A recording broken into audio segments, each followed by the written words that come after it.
رسول کریم رؤوف الرحیم صلی اللہ علیہ وآلہ وسلم سے سچی محبت رکھنے والے کے لیے تو اتنی ہی بات کافی ہونی چاہیے کہ شادی حضور اکرم نور مجسم صلی اللہ علیہ وآلہ وسلم کی سنت بھی ہے، اور آپ صلی اللہ تعالی علیہ وآلہ وسلم نے اس کی تاکید بھی فرمائی۔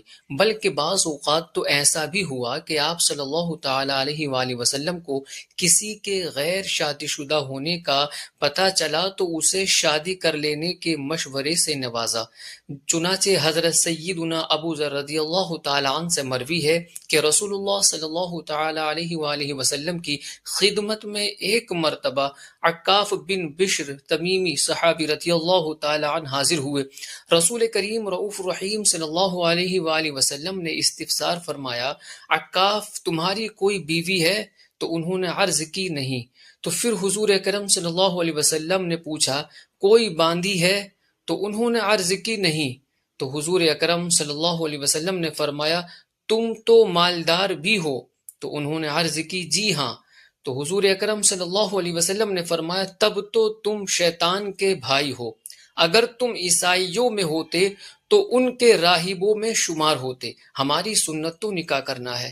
تم میں بدترین لوگ وہ ہیں جو کنوارے ہیں، اور گھٹیا ترین موت مرنے والے بھی وہ ہیں جو کنوارے ہیں۔ کیا تم شیطان سے لڑتے ہو؟ شیطان کے پاس نیک آدمیوں کے لیے عورتوں سے زیادہ کارگر ہتھیار کوئی نہیں۔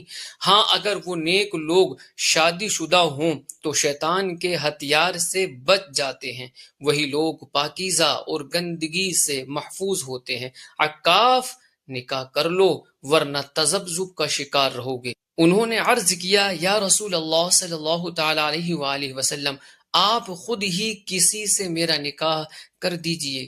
تو رسول کریم رؤوف الرحیم صلی اللہ علیہ وآلہ وسلم نے فرمایا، میں نے کریمہ بنت کلثوم حمیری سے تمہارا نکاح کر دیا، صلی اللہ علیہ وسلم۔